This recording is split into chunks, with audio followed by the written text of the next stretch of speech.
Welcome to Episode 4, Chain of Thought, the technique that single-handedly took GPT-3 from useless on math to mostly right.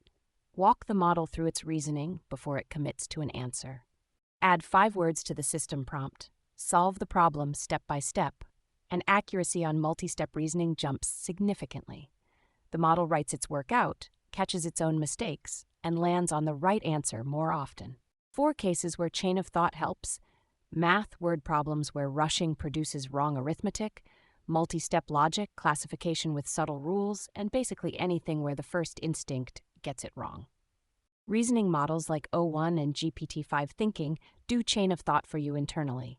You skip the step-by-step instruction. Just ask the question. The reasoning happens behind the scenes, slower but more reliable on hard problems. If you let the model think before it speaks better. The hidden cost is latency. The benefit is reliability. Next episode, structured outputs, JSON mode, schemas, the end of parsing the model's prose with rejects.